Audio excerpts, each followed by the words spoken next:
Steve Distler of ARNYCA Cellars, my brother. It is so amazing to have you back, to have you here once again on the Mr. Wine Guy podcast. Hey man, it's good to be back. Good to see you, brother. Dude, it's awesome to have you back as well. And I always tell people this, I'm always excited to share the love, spread the love with all my guests, and especially with you because you've been on the podcast. You were episode 31 from back in the day. And now that I'm doing this relaunch on the podcast, I'm bringing a few people back that are incredibly exciting to me, the brands, the message, everything about them. And especially you, dude. I'm really excited to have you back on the show because for one, I love the fact that you're just one of those guys that is always in tune, always connecting with people. You're a people guy. You're a guy that connects. You're a guy that brings people together. I love that about you. You're also a guy that is an incredible communicator. And I think that comes back, that stems back to your childhood. And we'll get into a little bit about that. But you have this incredible way of having this sense about communication. And you're so good, especially in the wine industry, at connecting and communicating on so many different ways with people. And dude, not only that, man, but you're my brother. Like I remember when I was in Napa and you had me up to your place in Atlas Peak. And it was exciting, man, because we got to really share this brotherly love, this bonding. You showed me the property, you showed me the view. And I remember it was me and my wife. And when we were up there, man, we were just like, I felt that connection. I felt I just didn't come to Napa and I hadn't just met you and we weren't just chatting. There was this real connection. There was this real bond. And dude, having you back on this podcast to set the tone, dude, it's just one of those things that's like way more special to me than you realize because I look at you as a true brother. I look at you as somebody like when I'm thinking about people in the wine industry that are inspiring to me, of course, you come to mind. But you also come to mind because of the fact that you're just such a cool dude. And you're this guy that I would go out of my way for and do anything for. And I want to share that and spread that love with the listeners. And so with that being said, my brother, it's great to have you back on the Mr. Wine Guy podcast. Thank you for that. Thank you for that, man. That's really, I appreciate that. And yeah, when you guys came up, we had a blast. I think we stayed and drank for a few hours and all that fun stuff. But yeah, likewise, man, it's good to have you back on and good to be doing this with you. Yeah. So now you're down in Napa. And I remember when we headed back down the mountain, I'll never forget, dude. It was totally random. This giant poisonous snake was crossing the road and I got out and I took a picture. You must have had, dude, you remember that? I remember you texted me that. Yeah. You texted me the picture. You're like, what the hell is this? Dude, not as much wildlife now that you're down near town in Napa. No, I got a dog now. So it was funny. I got Ranger during the pandemic. And so I got the Peloton, I got a dog, and I got rid of the Peloton and kept the dog. But for when I first got Ranger, he would just run around the property, and you've seen the property, and Yeah. it was huge. And so he'd just run around the property, and he'd see deer and coyotes and all this, and I'm like, can't go there. So Dude, that would make me nervous. not so much down here though. Not so much down here. It's easy access to downtown. Not too much of the wildlife up down here. Yeah, I love it, brother. And another thing is people that are watching this interview on YouTube, and for those that are listening, they can't see, there's this connection. There's this level of communication. I remember when we were doing the first interview, one of your biggest strengths, and I don't do like intro questions anymore, but one of your biggest strengths was being able to communicate with people about wine. And kind of leading into your story, growing up, both of your parents were born deaf, and that kind of goes into the reason behind the brand, the name, the label. And we'll talk a little bit about that later, but both of your parents were born deaf and your first form of communication, if you will, was sign language. And I remember when we talked about this and you were talking about your biggest strength being communication, I feel like you had such a strength going into the wine industry, having communication as one of your biggest strengths, because you had these different ways or these different channels of being able to connect with people, especially because you were connecting with your parents and you were also talking with people in sign language. I remember one of the things you were talking about in the podcast was how you would talk to people or you would listen and interpret for your dad or for your mom and things like that.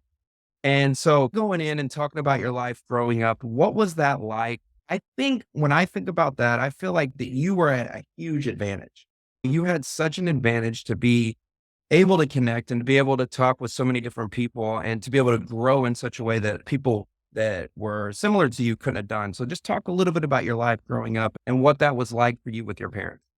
Yeah, sure. Growing up, I don't know. When I get that question, for me, it's usually how was it like growing up with hearing parents? I don't want to normalize it or just blow it off and sweep it under the rug or anything like that. But for me, it was normal. I didn't know any other way. Like I knew my friends had hearing parents, but and I was the only kid with deaf parents. So Mhm. those things I got. And for me, it was just, that was how the normality of it was. In terms of communication with my parents, like it was great. I think as a kid, you don't realize what your strengths are. You just say, hey, these are my parents, and you interpret for them. And I'll be honest, my sister, she's the rock star. She did a lot of the grunt work growing up. She's older than I am. And so she bore a lot of the responsibility early on. And then when she went to college, I took over. And then growing up, it was great. It was the thing with the communication with my parents is that, and I didn't realize my communication, like how much I enjoyed talking to people and just creating that hospitality for other people. As a kid, again, you don't realize that. You just go, oh, these are my parents and I'm interpreting for them and this, that, and the other. And then you start to, as I got older, I just started to have more of a connection and using that communication skill that I learned through my parents. Cause a lot of it is expressive. It's a lot of, you can read a lot, uh, facial expressions. You can read a lot from a person that way.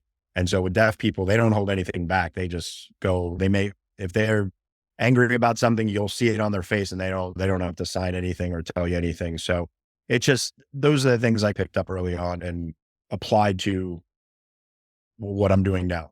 Yeah. When you were growing up, I know wine is your life now, but when you were growing up, was wine something that was a part of your life with your parents or with your siblings, or did that come after you moved to Napa? Yeah, no, that came later on in life. I have one of my closest friends in college.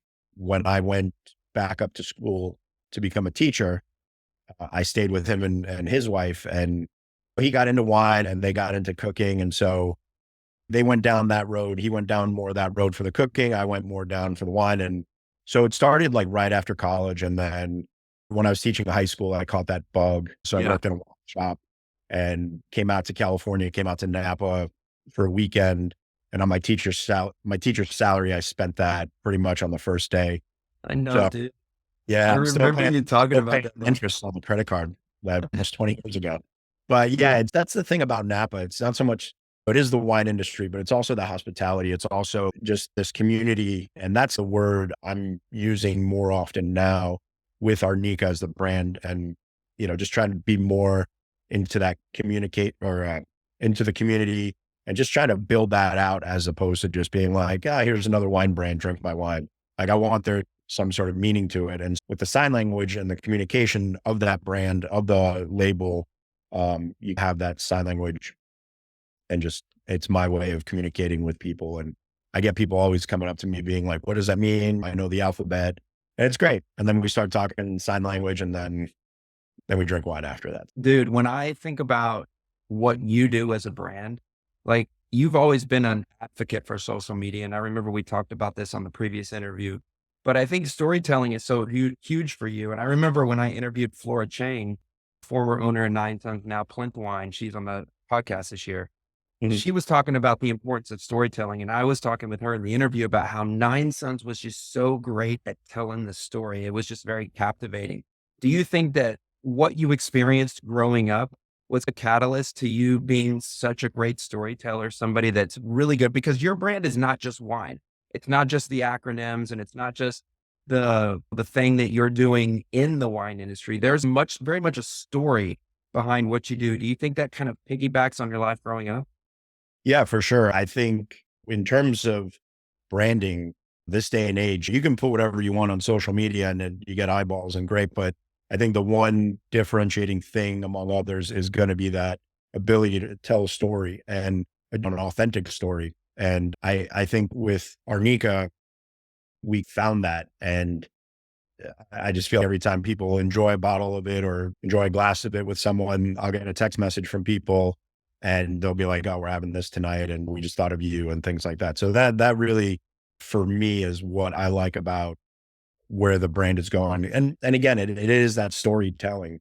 I appreciate you saying I was a good storyteller. I mean, I feel like I am, but maybe I'm not. I don't know. But it's one of those things where, again, being engrossed in the deaf community growing up, and even currently, like my friends, some of them are deaf, and when we tell stories, it's a lot of expression. It's not necessarily just, oh, I went to the store the other day, but it's very expressive in terms of how you tell that story. And yeah, for sure, definitely the storytelling is part of that. Yeah, dude. And going back to New York, I know originally back in the day before you got into wine, you wanted to get into stock. You wanted to be a stockbroker. Talk about that. What inspired you to get into stocks? And then what changed and sent you to the Italian wine merchants?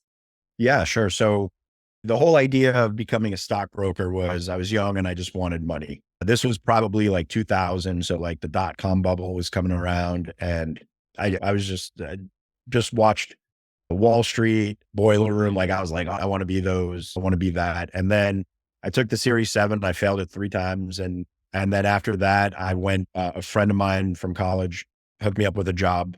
So I did that for about a year, went back to school after September 11th, went back to school to get my degree in secondary education, my master's. And so the school that I taught at was a deaf school in New York City, and it was great. I enjoyed it. I enjoyed it thoroughly, but I just knew that wasn't really what I wanted to do for the next 30, 40 years of my life. And part-time, I was working at the Italian wine merchant, and it was great. I got to drink so many good wines. Like the people that I worked with there to this day, probably they've all gone on to do some really great things in their own careers. And I definitely admire everyone that I worked with there. And I just got into Italian wine, and then I moved or came out here just like on a quick, weekend vacation, and got bit by the bug out here in Napa. And I was like, a year and a half later, through fate and through great connections, I would say, Yeah. got out to Napa, and here I am. Almost, it'll be 17 years. Wow, dude. Time flies. When I think about what you just said and like this kind of time that has passed, it reminds me of I go back to that time and I was in the military. And it's just so crazy. Like when somebody like me or somebody like you sits here and then we say 17 years, it seems like it was just yesterday. But Yeah. that's a while ago, dude. This is 17 years ago. Yeah. Yeah. I remember probably being about 50 pounds lighter and having more hair back then. It does fly. And I think for me, why I enjoy talking to people is just because I like that. Not to say I like it, but I just like that communication. I love learning about other people's story because so many people have come up to me over the years wanting to know my story. And to be honest, like it's part of my story, but I'm not the one that's deaf. It's my parents, right? It's Right, like, right.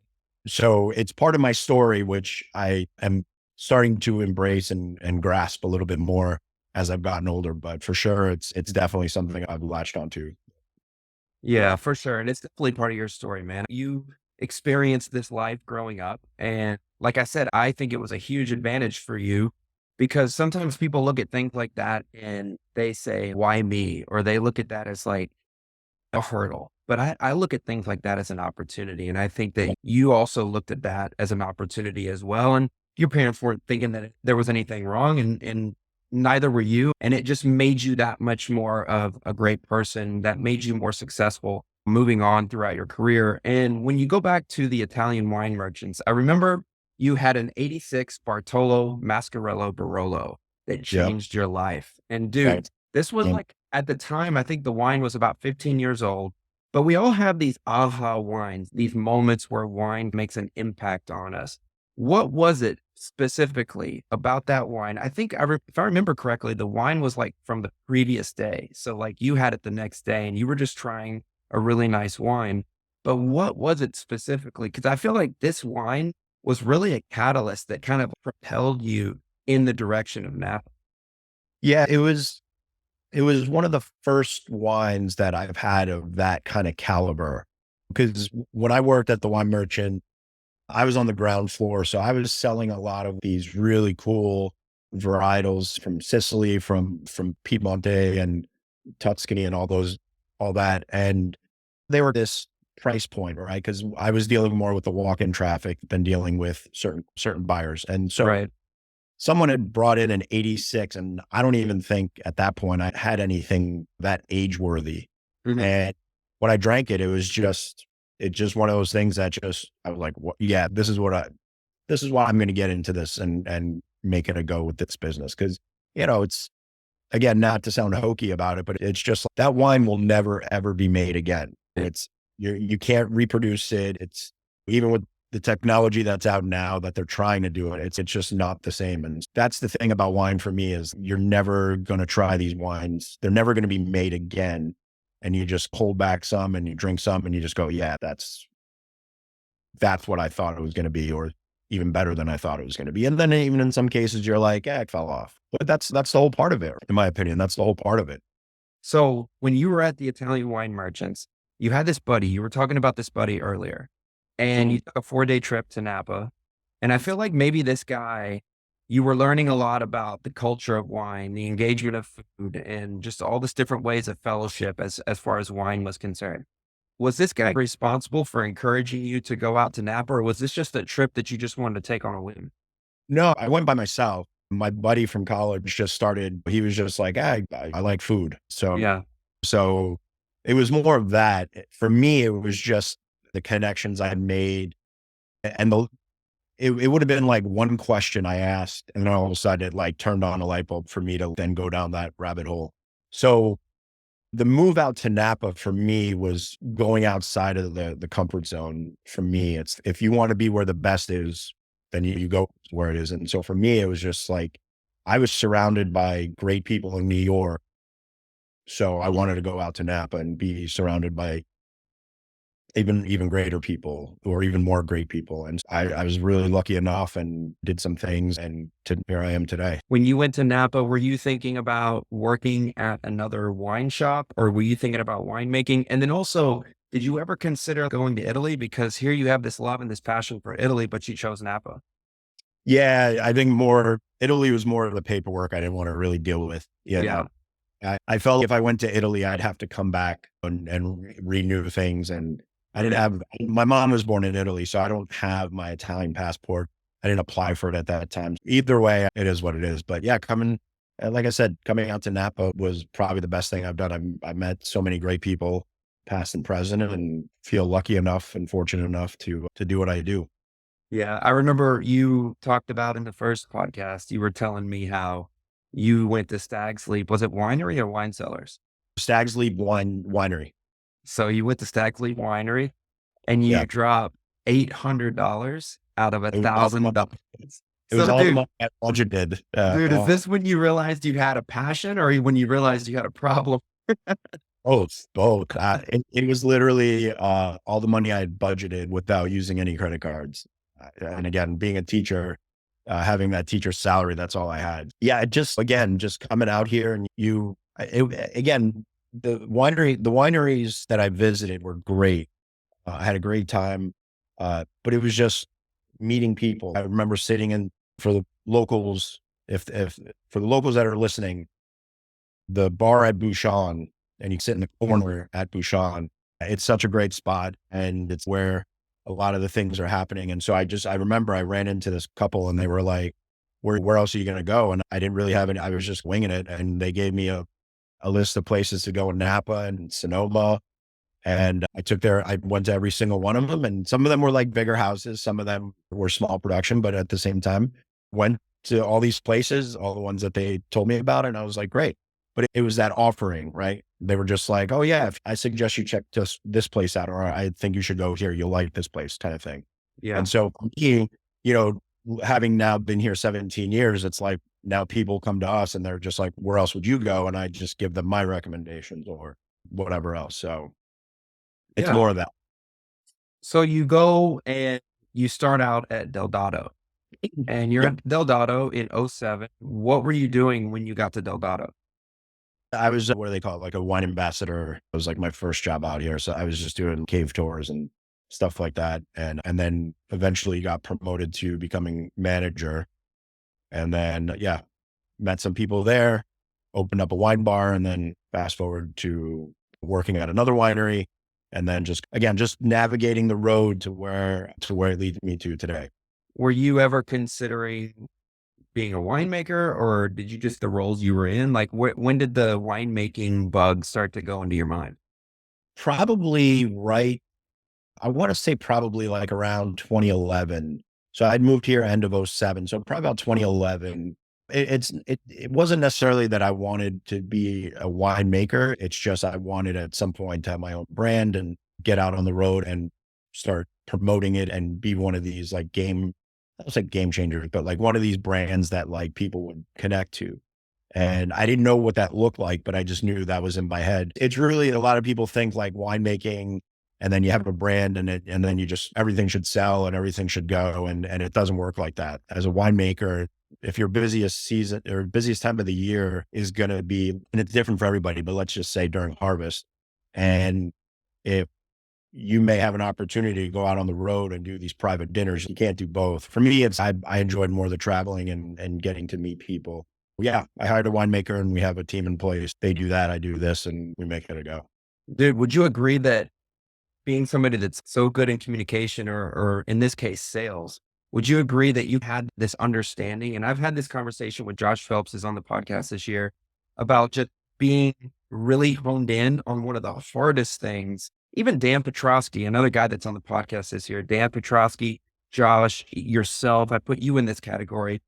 These guys are saying that one of the hardest things about winemaking isn't making the wine, it's the selling of wine. And you've embraced it just like Josh and just like Dan. Would you say that was one of the key ingredients that you had going into winemaking even before you decided you wanted to create ARNYCA? First off, being in the same names as those guys, thank you for that. I appreciate that. Hell yeah, Uh, dude. I think you can't do everything, right? And so you can have an idea, you can have a vision. Like I've gotten to know Dan and Josh over the years. I've loved everything that they've done. The fact that like Dan does not make any red wine. He sticks with the Italian whites. I love those, but 12 years, 13 years into it, he's still doing the same thing. And Josh just being like, he's just a hustler and he comes from that background. So for me to like do what I do, it is a tough challenge because you're not asking.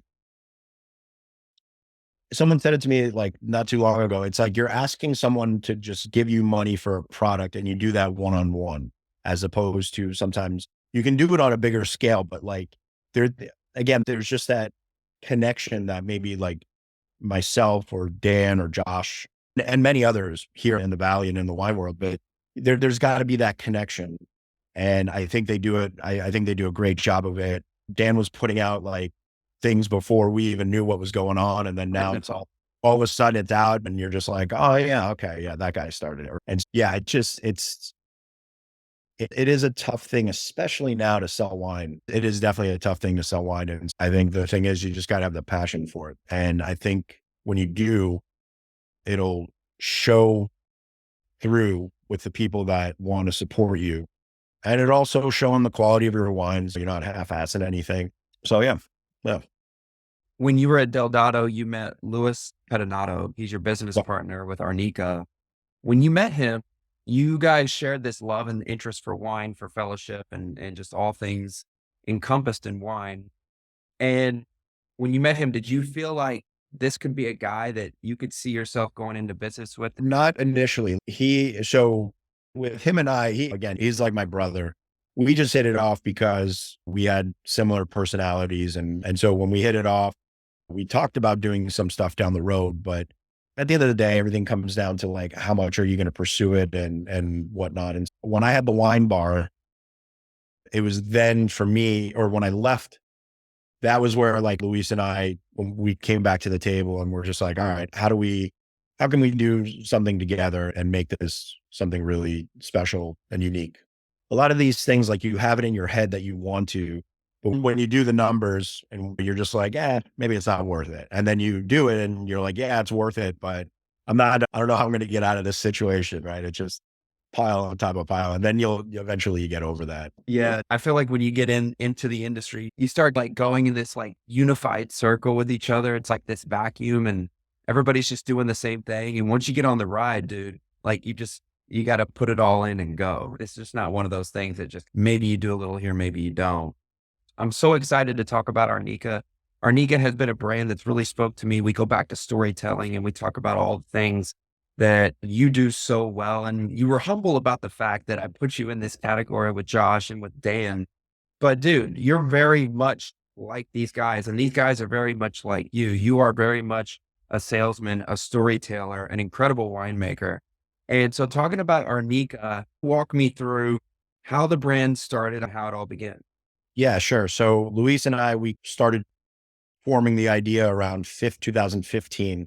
And then by the end of the year, we set up the business and we had some 13 kind of lingering. So our first vintage was 2013 and we started off doing Cab Franc. And that was just something, Cab Franc was just something that we loved.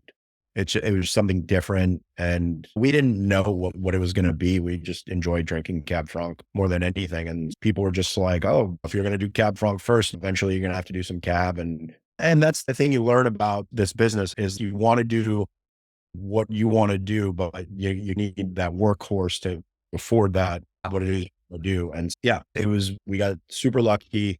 We were fortunate to meet great people and they helped us out. And again, we're all still in it together. Now we're doing all these other varieties besides Cab Franc. So, Dude, you mentioned Mark Davis. Mark Davis has been your one and only winemaker since you started yep, ARNYCA. yep. So he's got his own brand, Cobden Winnie, and On that's the really money. cool. But talk a little bit about what it's like to have Mark as winemaker and also just the fact that you've had the same winemaker after all these years. That's always really special. I feel like that's definitely got to be special to you as well. Yeah, the challenge is that you hope to make great wines that are not only appealing to a large audience or to your audience, but you want some consistency in there. And so with Mark, when he was making wine at O'Brien and then for his wines and with ARNYCA, they've always been fantastic wines. Everyone's always enjoyed them. And they've just been pretty, in my eyes, just really consistent. So those are the things I was looking for. And we've stayed friends over the years and we're still obviously friends to this day. So it's more of that consistency that we're looking for. I don't like the kind of jumping around from, oh, this winemaker is now doing this because they scored high points or they got something different up their sleeve or whatever. For me, it was just like, I like that consistency. I like that consistency in the storytelling. And I think that's just, everyone's different. And for me, that was what I was looking for. Dude, because of Mark Davis, I get into Marsan Roussan, and I learned a lot because of him, and shout out to him. But I want to talk about the name. I want to talk about the label and also the label on your rosés. So your Yeah. rosé label is always super cool, dude. But talk a little bit about the name, what ARNYCA means, and then the rosé label. Yeah. ARNYCA, Luis and I always tell this story. Luis and I, he's, hey, come over. We got to talk about getting the name of the business going because we needed to move forward on that. So we just sat and we were just drinking some wine and thinking of a name. And we started going like, all right, I'm from New York and we're in California and he's Argentine. Like, how do we combine all that? And then I don't know, I think 3 minutes later, 4 minutes later, we're like, ARNYCA. And we're like, Argentina, New York, California. Perfect. And we had the rest of the day though, because we were going to be like, all right, we're going to spend hours doing this. And 5 minutes later, it's like, all right, what else do we? It was more of my mother being from Southern Italy. You had a lot of, after World War II, you had a lot of Italians, especially in the South, moving over to Argentina. And so you have a big Italian population there, Southern Italian population. And so it was just weird how that kind of worked out. And then I wanted to obviously keep the city roots with New York and then making wine in California. We tried to leave it open, not only for Napa Valley, but we were going to do Sonoma, maybe some Santa Barbara wines at one point, Right. had some, and then the sign language, for me, it was just pretty obvious. Again, paying homage or paying homage to my parents. Dude, I mean, when I read your label, I feel like I'm also learning something because you see the actual sign language. And so anytime I'm thinking about your label, I'm thinking about the actual sign language because on the label, you've got the hands that are basically like demonstrating how to spell the name. And for Yep. those that are on YouTube, you can see it right here. There you go. And it's just a beautiful bottle. It's a beautiful, the coloring and everything is beautiful. And when I think, and I look back on when ARNYCA started, you talked about Cab Franc and we talked a little bit about the rosé, but now you're making Albarino. You have the Cabernet Sauvignon. I remember I had the 16 Cabernet Sauvignon, dude. I'll never forget that wine. It was Yeah. incredible. It was so good. It was just full of body. It was balanced. I don't remember the tannins being like super overwhelming. It was just It was balanced, of course, but it was just amazing. And so I got a 21 here now, but I also have the bubbles. So bubbles is new to you, Yep. new to me. Talk a little bit about the bubbles. What inspired you to get into the bubble game? Yeah, it's again when you're drinking champagne or whether it's champagne or prosecco or cava. I love cava and proseccos and obviously champagnes, but that was something we did because we were like there's I guess for our followers, but not so much in the overall wine game, but just with our audience, there was just that kind of missing element to it, and we wanted to add that to it, just like we did for the rosé and Albarino. So Yeah. Talk a little bit about the rosé label. I know I mentioned this earlier, but what makes the artwork on the rosé label so special? that's the 23 label right there. Oh my It's God. That's all the beautiful. yeah. So the Is it behind you? Is it also behind you? it's behind, but it's not the actual. So Oh, got it. Got it. you did that. So, I but didn't yeah, want to give, I didn't want to yeah, give anything away. yeah, no, that's actually it. So I got to find somewhere to put it though. Yeah. So there's a particular Italian wine, the called La Pergola Torte, the Montevertine producer, and the producer is Montevertine. The wine's called Pergola Torte, and so every year they do a similar label, but there's slight changes to it. And that was another for me another eye opening wine. It's 100% Sangiovese from Tuscany. I was like, all right, I love that label. And my buddy Matt Oliphant, he was just like, hey man, I do some artwork. It'd be really cool if we did that street art type of Yeah. deal. And so over the years, we've just changed the rows. We did a rose every year and just slight tweaks to it. And so when you see them all together, we tried some different things to it. I think back in 17, we did a hashtag because I think hashtags were starting to become a little popular. So I did the hashtag ARNYCA on the label. Yeah, just I like to give I like to give Matt that artistic freedom and creativity to do those things. And so I thought it'd be fun to do. And so we did it and whatever, it was good. But yeah, just the rose thing just gotten better and better over the years. And so this is, like I said, that's the 22 behind me or 23 behind me. And we just keep that connection between wine and art and storytelling. Do you think that there's this bit of like this subconscious layer when you mention the street art that kind of goes back to your home in New York? I like how the label kind of drips. So it reminds me of you in California, but it also reminds me of you in New York.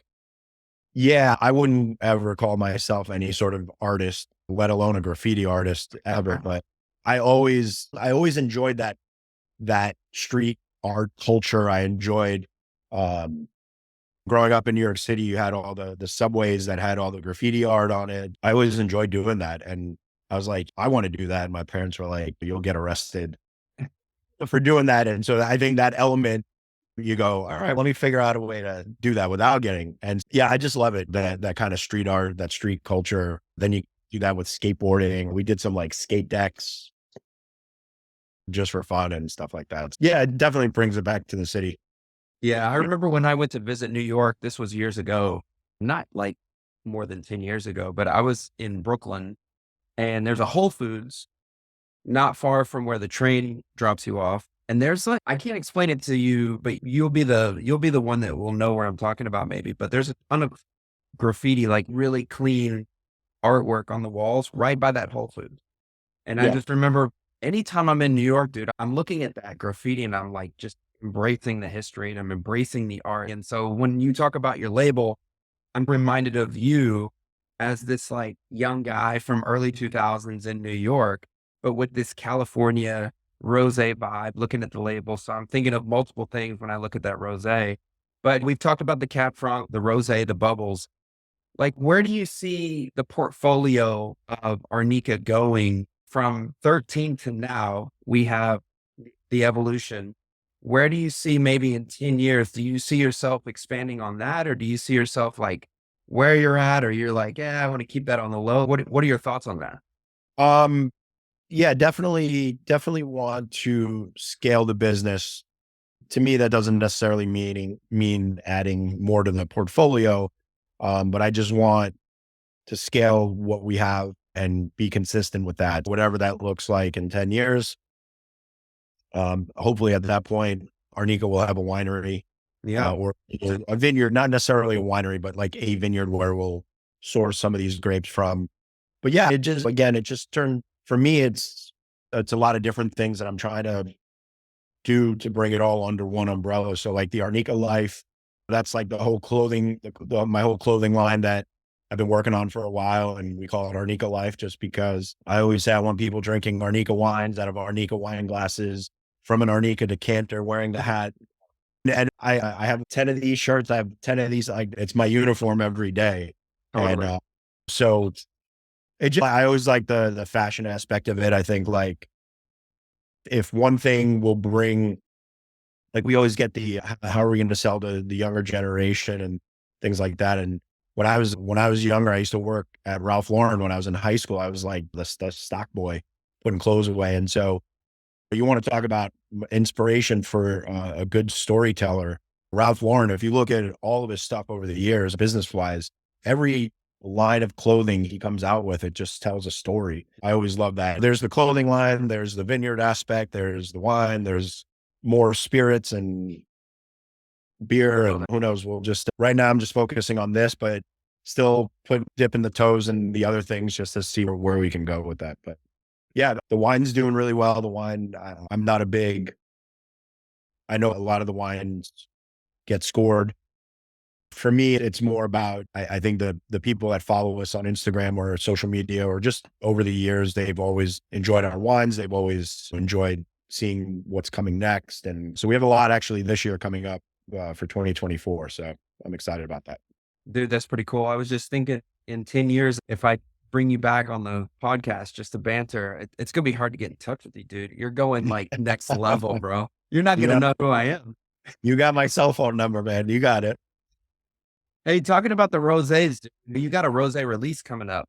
So Yep. talk a little bit about how people can look forward to the rosé release. I know personally, I'm pinging a 3 bottle right away. So this is exciting, but talk a little bit about the rosé release. And of course, you showed us the label. So I'm really excited about that.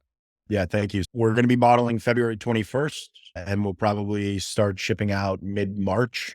It's going to be our first time ever using Rosé Grenache. The acidity's there, the color, a little bit lighter, but I enjoy it. I like that kind of provincial style color. So we're going to, again, talking about bumping up production. We always did 2 barrels of it. We are lucky enough to now do 3 barrels of it. So a whole Nice. whopping 75 cases. But that and our 2023 Albarino will be bottled the same day and released the same day. You can always go to on Instagram at ARNYCA Cellars or the website arnycacellars.com, and we'll put up a pre-sale. We'll probably do a pre-sale starting next Tuesday. Then we'll get that out and get it out to everybody mid-March. That'll be linked in the show notes. And I'm going to have you plug yourself here in a little bit, but I'm going to have a specific way for to take advantage of that. I want to talk real quick before we start to close up about the 2023 vintage. 2023 was such an incredible vintage. When I think about reds and Napa, I know Sonoma, it wasn't as good as it was for Napa when you think about the weather and some of the varietals. How do you feel about 2023 in terms of ARNYCA, and what's one of the things that excites you most about that vintage, having just closed up on that chapter? Yeah, I think for overall, the 2023 vintage is spectacular. My thing about Napa is you're always going to have its challenges, and you guys came up to the house on Atlas Peak and we talked about it. Every little, what I love about Napa so much is that like all these little areas, they have all these different microclimates, right? Mhm. And Sonoma had its challenges. We had our challenges. At the end of the day, it's that, again, what I talked about before, it's just being consistent with your wine. And I'm excited for the 2023s.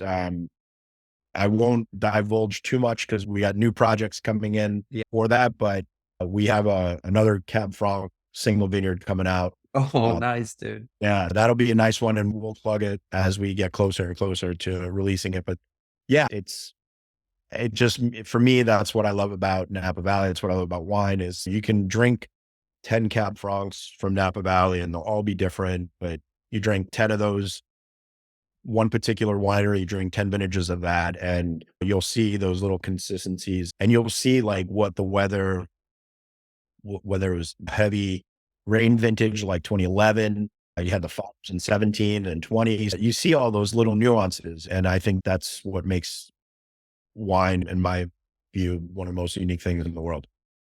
Yeah, I know you mentioned Cab Franc, and we didn't talk about that today, but Cab Franc has been one of your go-to punches. That was one of like when you came in the wine industry, Cab Franc was you. And I remember just being introduced to you and thinking about Cab Franc and you and the correlation. What is that, Ranger? That's Ranger Danger. Ranger. Dude, Ranger, why don't you tell everybody how they can learn more about ARNYCA, how they can follow you? I feel like Ranger has a Instagram, if I'm not He mistaken. knows evidence. It was funny Share that because with us. it was funny because I was like, a few people I knew that had dogs, they had dog Instagram accounts, and I'm like, that's stupid. And then I got a dog, like right away. I was like, I got to get one of those. So yeah, you can follow. I do more social media on Instagram, but Instagram is at ARNYCA Cellars, the website, arnicacellars.com. And the website's we're developing a new website, but it should be out soon, but it's going to have all this information where if you're planning a trip to Napa, it'll have all the restaurants, hotels, transportation companies. And yeah, and on my Instagram account, I always put stuff up on there in regards to like the ARNYCA life, the hats, the clothing, but more importantly, the wine. Those are the two avenues of social media that we use the most. Dude, when you talk about the hats and the shirts, and I feel like I've seen candles on your Yeah. website, the glasses, decanters. Dude, when you think about all that, you think about marketing and you think about storytelling. And going back to what I said earlier, dude, you're just so incredible at that. And so all these things are going to be linked in the show notes. But I love it when and you're my boy. Of course, I'm going to plug you for this, but I love in general, though, just talking with people that really know how or do a good job at storytelling. That will be linked in the show notes so that everybody can, connect. And also the rose and all these things that you're doing. And we're looking forward. I know I'm looking forward to some of the things that are going to be popping up here in the near future and down So the road. And I'm excited for the unknowns. And I can see it written all over your face for those that are watching on YouTube. But Steve, my last question here for you today as we wrap it up, looking at possibly your biggest strength being your ability to communicate and sell wine, whether you're selling wine or just communicate in general, what's one piece of advice that you would give somebody? Let's say somebody's struggling with overcoming obstacles, objections, they need help in general. It doesn't even have to be wine. They may need help in general with communication. What's one way that you would give that person advice on being a better communicator, a better facilitator, if it's just in wine or whatever it is that they're working on? for me, it's in terms of communication, obviously you want to be as clear as possible. I think for me, I can speak freely among my friends or just among anybody because there's no like malicious intent to like if it's always constructive and I embrace it. Like when people tell me a lot of things, I get told every day of certain things, right? Like that. Right. Take it as constructive criticism. I don't take it as like I should be upset or anything. I would say if you're gonna, in terms of communication, just embrace it all. Not everything is gonna be what you're gonna use, and you just have to like just listen to everything and see everything, and just take little nuggets of it and use that little piece of it to do go down to that path. And then overall, for like entrepreneurial advice, is keep going. Failure, it's very cliche, but they're cliches for a reason. Like you keep going. Failure, you're going to fail more often than you're going to be successful. And as long as you keep learning from those failures, your successes will then become better. Uh, Yeah. my being a New Yorker, my favorite baseball player was Derek Jeter, and he said it's amazing. You can be good 30% of the time and still make the Hall of Fame batting three, right? And so if you're right 30% of the time in baseball, that's pretty good. Weather, probably not so much. Also in wine, probably not so much. You got to be a little bit better than that, but you just keep going. You just keep going. Dude, I love it, man. I started this podcast out just throwing you some bro love, telling you how much you mean to me. And this interview today has been refreshing for me, just getting to see you hang out, chat. It's one of those things where I'm just bantering with my boy, but I also want people to be able to learn about you to connect with you. If you want to go back and listen to the previous interview, it was episode 31. But dude, just having you on the show today, talking about your journey, there's some serendipitous moments that kind of led you in this direction of Napa. And I think it's just really cool because a lot of people on this season or just in general, especially in wine, there's these serendipitous journeys that kind of put everybody where they end up being. And I think that says a lot about your journey as well. And I appreciate you sharing a little bit about your life growing up and your parents being deaf and how that was an advantage for you. And just listening to you talk about ARNYCA, listening to you talk about the creation of that brand and all the exciting things that you've got going on. But dude, at the end of the day, man, you are my boy and I appreciate you. I love you, man. I appreciate And you. you mean the world to me, man. Thank you. Likewise. And we've had conversations over the years, and I appreciated your tenacity, your persistence. And that's another key element, being persistent. And you're going to get rejected. You're going to fail a lot, but you just keep going. And I always tell people, and you just got to be right once. Just got to be right once, and you're right once, and you can take it from there. It's good we talked about it. It's good to have you back on the wine circuit. Dude, I'm excited, man. And you mentioned that. I used to be so afraid of failure. Mhm. And like, I used to be so worried about like perfectionism, dude. There's still like a lot of times I'm always battling perfectionism today because I'm trying to, you know, decrease the amount of times that I have to do something again, or I want to Mhm. make sure that what I do it right the first time. But I think in terms of failure, looking at failure now, I think one of the biggest things is like seeing it for what it's worth, knowing that there's always going to be failure. As we get older, we get better at not failing as much, but learning from those things the first time and moving forward. And then when you look back, you can say that because of those failures, you were able to be successful in where you are today. Yeah. Yeah. I think as a business owner, as an entrepreneur, there's always going to be that little ounce of doubt. And I'm at a point right now where if you take a minute, like 59 seconds, I'm good. There's zero doubt. And that like 1 second, I'm like, oh, maybe there is. But then it's just, you're always going to have it. You can strive for perfection. You'll never get it. Like we always talk about that. Thomas Keller talks about that. He wants service perfect every day. He wants this perfect, blah, blah, blah. But at the end of the day, it's not perfect, right? You just keep striving to get there.